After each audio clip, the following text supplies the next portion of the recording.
Hello नमस्ते दोस्तों, मेरा नाम है आदित्य और आप देख रहे हैं लर्न विद टेडी के चैनल। तो फ्रेंड्स, आज हम क्लास 6 के इंग्लिश लिटरेचर बुक का व्हेन आई वाज 12 चैप्टर को कवर करने वाले हैं। तो चलिए बिना कोई रुकावट के इसे शुरू करते हैं। तो देखिए, व्हेन आई वाज 12 यानी कि तब का समय का बात हो रहा है जब जो नरेटर है उस समय वो 12 ईयर्स के थे, यानी 12 साल के थे। तो चलिए हम चैप्टर को समझते हैं लाइन बाय लाइन।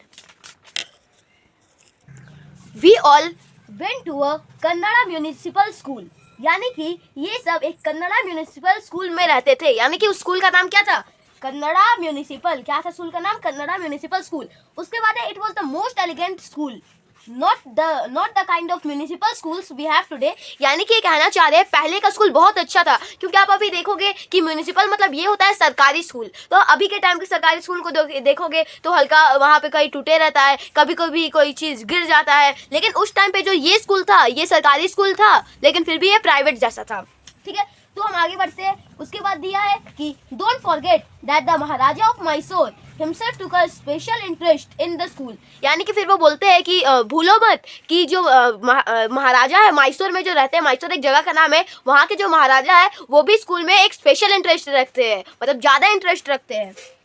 उसके बाद है all the teachers with rare exceptions were excellent। all our younger days were completely wrapped up in the experience we had at school, the teachers having to pass an examination। यानी कि ये कहना चाह रहे जो हमारे पहले का दिन था वो बहुत अच्छा था, कितना मजा करते थे हम, कितना फन करते थे। और वहाँ पे जितने भी टीचर्स हैं सब पहले उनको एक एग्जाम देना तो होता था ताकि वो ये स्कूल में एंट्री ले पाए एक टीचर की तरह। फिर उसके बाद है every child dreads the presence of a teacher, but I had a particularly nasty one। Being an arithmetic teacher, I don't think he had any sense of compassion or pity। He was only committed to his arithmetic। तो देखिए यहाँ पे ये बोल रहे हैं कि हर बच्चा जब भी क्लास में टीचर रहती है तो हर बच्चा को टीचर से डर लगता है। आप अपने बुक में लिख सकते हो ड्रेड्स का मतलब क्या होता है। ड्रेड्स का मतलब होता है फियर, यानी कि डर, भय। और उसके बाद है लेकिन ये एक मतलब नेस्टी मतलब होता है खराब, नॉटी बच्चा। तो ये इनके लिए एक नॉटी टीचर थी, क्योंकि ये बच्चे लोग के लिए एक फेवरेट टीचर होती है और एक टीचर जो उनको अच्छी नहीं लगती, तो इनके लिए एक नेस्टी वन थे।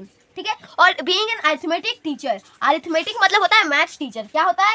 अरिथमेटिक मतलब मैथ्स टीचर, अरिथमेटिक मतलब मैथ्स। ठीक है, इन्हें लगता था जो उनके मैथ्स टीचर थी, इसलिए नरेटर को उन्हें लगता था कि वो मतलब उन्हें किसी में कोई दया नहीं है। पीटी मतलब होता है दया।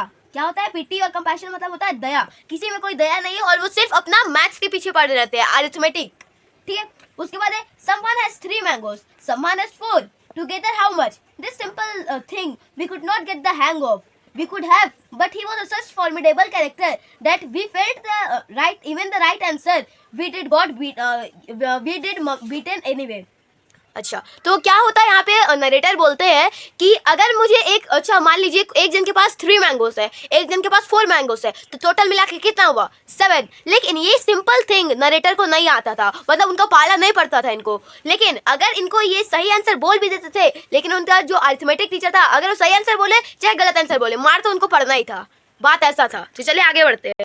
सो we mumbled and it twisted our ears. तो यहाँ पे मम्बल्ड का मतलब ये होता है कि जब आप देखते हो क्लास में अगर कोई टीचर पढ़ा रही है तो पहला बात कि हमें कभी बात नहीं करना चाहिए, लेकिन नरेटर जो है ये कर रहे थे और धीरे धीरे एकदम मतलब बड़बड़ाना इसको बोलते हैं। एग्जैक्ट मीनिंग होता है मम्बल्ड का बड़बड़ाना, हिंदी में हम लोग इसको बोलते हैं बड़बड़ाना।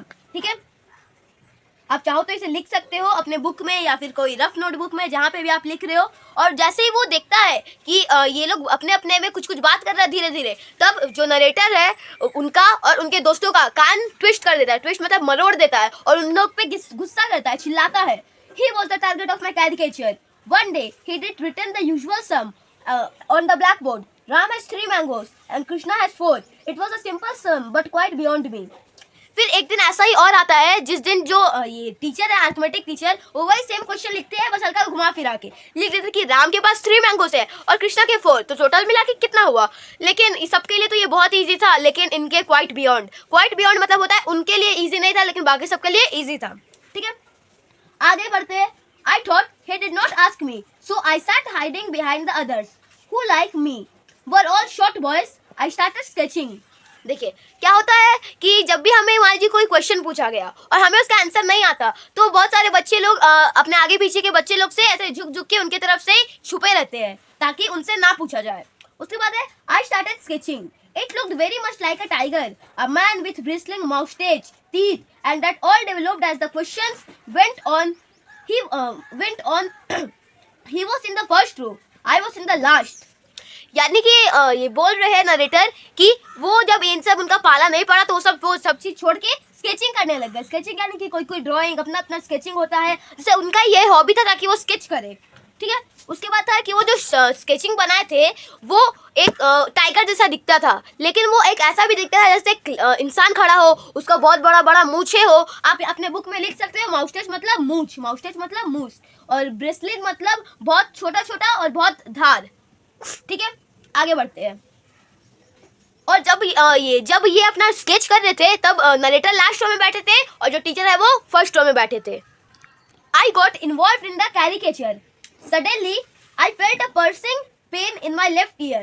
I turned. This monster was twisting my ear for having drawn him. He said, "So, you have drawn me?" I said, "No, sir, I did not draw you."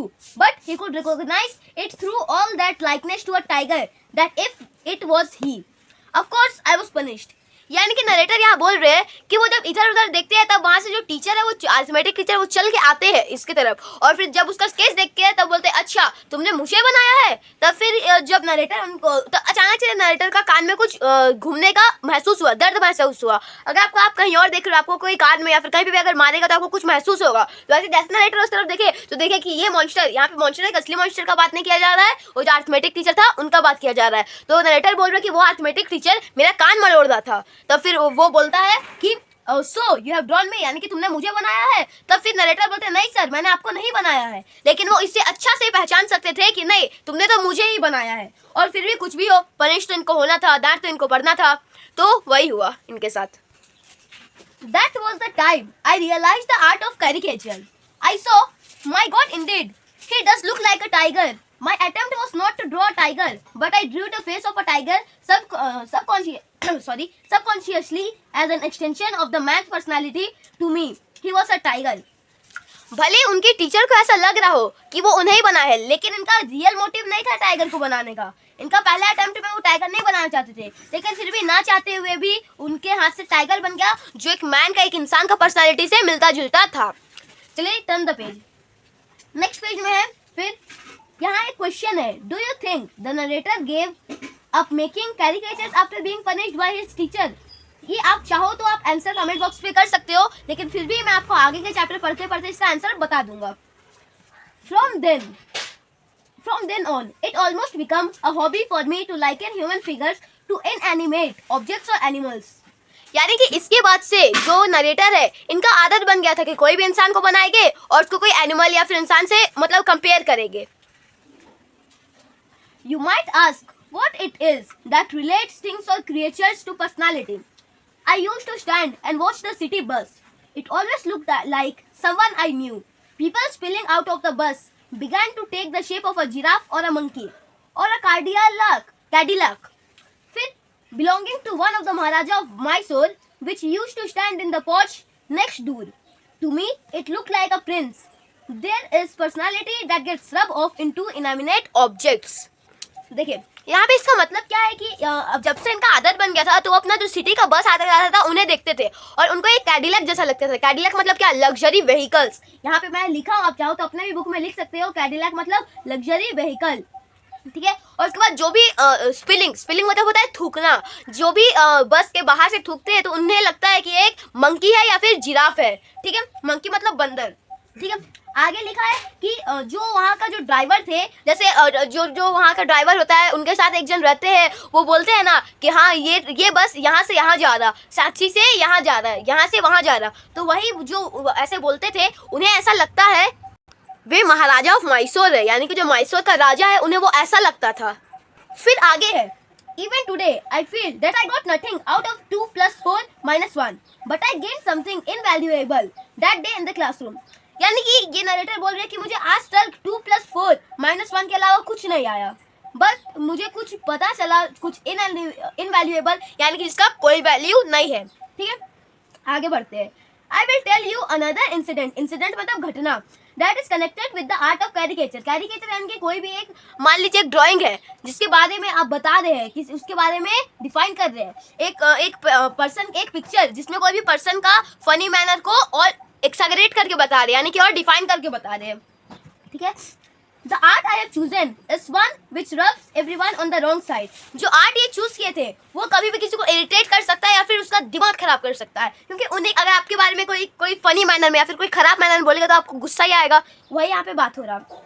ठीक है. उसके बाद है from the prime minister to the policeman, from the president to the priest, they all were ridiculed.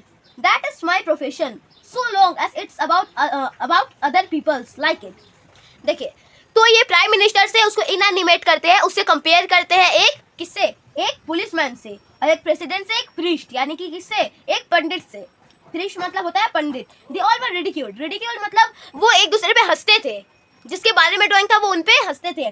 और ये तब तक अच्छा लगता था उन्हें, ये प्रोफेशन, जब तक वो उनके बारे में नहीं था. जब तक दूसरों पे था तब तक सबको अच्छा लगता है, लेकिन जैसे उन पे आ जाता है तब उन्हें खराब लगता है. उसके बाद है it was my sisters wedding, a very big affair. In the south, the one who is very important at the time of the wedding is the cook. He was treated like a prince because the entire reputation of a wedding depends on the man's cooking. So that day when he came, there was a general cry, "He's come! He's come!" People who never stood up for anyone also stood up. How to entertain him? देखिए, इसका मतलब क्या है, यानी कि जो south वाला area है ना, साउथ इंडिया का एरिया, वहाँ पे एक सबसे ज़्यादा जो इम्पोर्टेंट होता है, सबसे ज़्यादा इम्पोर्टेंट इंसान वो होता है कुक. और वैसे ही साउथ इंडिया में जो नरेटर रहते थे उनकी बहन का शादी था. वेडिंग मतलब शादी, जो एक बहुत बड़ा अफेयर था. ठीक है. तो ये बहुत इंपॉर्टेंट होता है एक कुक. जो कुक होता है, जो खाना बनाता है, और कुक सबसे इंपॉर्टेंट इसलिए होता है साउथ इंडिया में क्योंकि सारा रेप्यूटेशन पूरा परिवार का, पूरा वेडिंग का वो कुक में जाता है कि खाना कैसा बना है. अब ज़्यादातर लोग कोई पार्टी तो एंजॉय करने नहीं जाते, ज़्यादातर लोग खाना ही खाने जाते हैं. ठीक है. आगे क्या है, ही इज कम, यानी कि जब जैसे ही कुक अंदर आता है वैसे सब बोलता है ही इज कम, यानी कि वो आ गया. जो आज तक कोई इंसान जो आज तक किसी के लिए खड़ा नहीं हुए थे वो भी खड़ा हो गए, और बोलते हैं कि इन्हें इंटरटेन कैसे करें, इन्हें हंसी कैसे दिलाए, इन्हें मजा कैसे दिलाए. ठीक है. उसके बाद क्या है, उसके बाद है to offer coffee to him is just not done because he is the one who makes excellent coffee. Discussions began. Everyone hung upon his words. What do you want? He asked. We don't want to tell what we want. You know the best. That pleased him. After an hour, he asked, I want this much rice, this much ghee, this much all.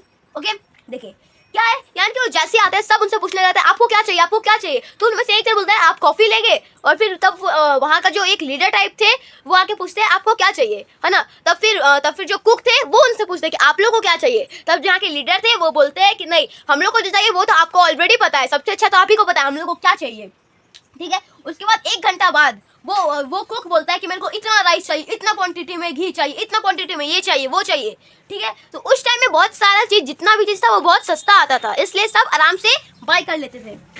आगे बढ़ते हैं.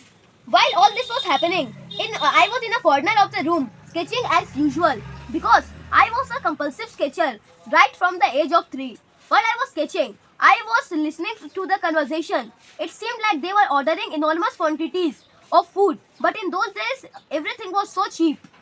देखिए, जब ये सब सारा चीज़ हो रहा था तब नरेटर एक रूम का एक कोना में बैठे थे और ये कन्वर्सेशन को सुन रहे थे, और उसमें ऐसा बोला जा रहा था कि वो बहुत सारा क्वांटिटी में सारा सामान मांग रहा था. जो भी कुक है वो बहुत ज़्यादा क्वांटिटी में मांग रहा था. इनॉर्मस मतलब होता है बहुत ज़्यादा, आप लिख सकते हो. इनॉर्मस मतलब बहुत ज़्यादा, और गीगल मतलब खिसखिसाना. अभी आगे जाके हम गीगल का भी मीनिंग पढ़ेंगे तब आपको समझ आ जाएगा.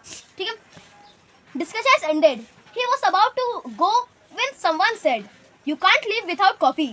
Of course, it won't be good, but we'll be highly honored. So he sat on.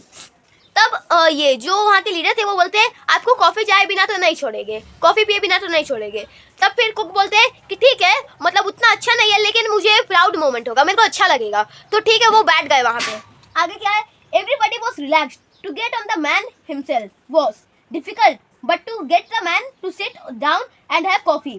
फिर सब पूरा रिलैक्स हो गए थे और वेट कर रहे थे कि वो कैसे कॉफ़ी जल्दी से ख़त्म करे ताकि फिर उनका काम हो जाए. ठीक है. उसके बाद है eight that time one of my cousins so my spread like wild fire, यानी कि उस टाइम पे उनके एक कज़न देखी उनको, और एट दैट टाइम हम यहाँ से पढ़ते हैं at that time one of my cousin saw my caricature and began to giggle. Giggle यानी कि खिसखिसाना, हल्का हल्का हंसना। उसके बाद ha ha ha the laughter spread like wild fire. Everyone wanted to have a look at the sketch. The group starting moving towards the behind the pillar. The man found that is his circle and diminished. Diminish मतलब क्या होता है? हल्का कम हो जाना, वहां जो भीड़ था वो कम हो गया। What is it? He asked good honouredly humouredly, यानी कि वो उनसे पूछे कि ये क्या है ना। तब नरेटर बताते हैं, नरेटर कुछ बोलते ही नहीं है। जैसा कि भाई अब आप अचानक से देखेंगे कि आप मान लीजिए नरेटर को समय इतना इज्जत मिल रहा था, सब उनके साथ था, अचानक से वो भीड़ कम होने लग जाता है और किसके पास चल जाता है? नरेटर के पास। किसके पास चल जाता है? नरेटर के पास, ठीक है। उसके बाद क्या है? Everyone thought it was a good likeness but he took one look and fell grimly silent. I am not going to cook for this marriage, he said, and began to make his way out of the members. Senior ICS officers and other in high government posts ran after him. You have called me here to insult me, he said. यानी कि जैसे ही सब देखे तब तो उन्हें बहुत अच्छा लगा भाई, लेकिन जब वो कुक देखा तो उसका भाई पूरा दिमाग खराब हो गया और वो पूरा शांत हो गया, पूरा शांत, और वो बस बाहर निकलना चाहता था। फिर वहाँ का जो बड़ा बड़ा ऑफिसर लोग था वो लोग उनके पीछे दौड़ता है और वो बोलता है तुमने मुझे यहाँ मेरा इंसल्ट करने के लिए बुलाया है। आगे बढ़ते हैं। उसके बाद you have called me to insult here, ठीक है। ही सेड, अब I have cooked for the Maharaja, I have cooked for the supreme court जजेस, I have cooked for, but never have I been insulted like this. Goodbye, thank you. And he stopped out. Then a very clever uncle was called upon to woo him back. How did it is another story.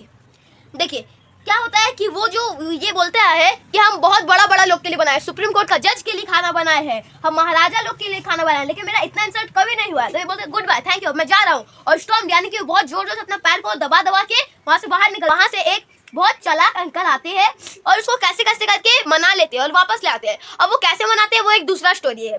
Next page, page number 33। You might think I was roundly scolded for this major catastrophe.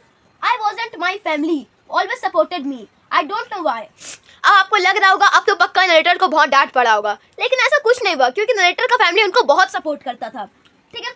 उसके बाद इनको नहीं पता था क्यों, लेकिन इन्हें कोई नहीं डांटा और कोई नहीं कुछ बोला। और यहाँ पे एक कैटास्ट्रोफ लिखा है तो आपको वर्ड मीनिंग में उसका मीनिंग मिल जाएगा। इसका मतलब होता है एक सडन, अचानक से कोई डैमेज हो जाए या फिर कुछ हो जाए, उसको बोलते हैं कैटास्ट्रोफ।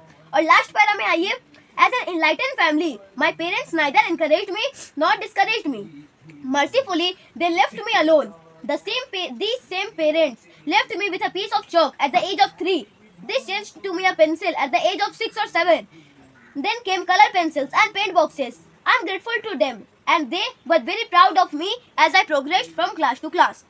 यानी कि जैसे जैसे ये बड़े होते गए, जब ये 3 साल के थे तब इनका फैमिली ना कभी इन्हें बढ़ावा देता था, ना कभी इन्हें बोलता था कि आप ऐसा मत करो। इन्हें जैसा करते थे वैसे करने देता था, ठीक है। जब ये 3 साल के थे तब इनका फैमिली इन्हें एक चौक दे दिए थे ताकि ये ड्राइंग सीखे। और जब ये 6 से 7 साल के बीच में थे तब इन्हें एक क्या दिया जाता है, तब इन्हें एक पेंसिल दे दिया जाता है। और ऐसे करते करते धीरे धीरे जब वो बड़ा होते गए तब उनका घर में कलर पेंसिल्स आया, पेंट बॉक्सेस आया, और ऐसे करते करते बहुत सारा चीज आने लग गया। तब नरेटर उन पे बहुत ये भरोसा रखते हैं कि मैं आगे जाके भी ये मेरा मदद करेंगे, और इनका बहुत ग्रेटफुल भी थे, उनका बहुत धन्यवाद भी थे, ठीक है। आगे क्या है? आगे है कि and they were very proud of me as I progress from class to class. और उसके बाद इनका फैमिली इन पर बहुत प्राउड थे क्योंकि ये हर क्लास पे अपने आप को इम्प्रूव करते थे, धीरे धीरे अपने आप को इम्प्रूव करते थे। तो हमने ये पूरा चैप्टर को कंप्लीट कर लिया है। अगर आपको इस चैप्टर का एक्सरसाइजेस का वीडियो चाहिए तो मैं दूसरे वीडियो में इसे डाल दूंगा। तो अगर वीडियो पसंद आया तो वीडियो को लाइक करें और चैनल को सब्सक्राइब करें। हम मिलते हैं किसी और नए मजेदार वीडियो में, तब तक के लिए बाय बाय।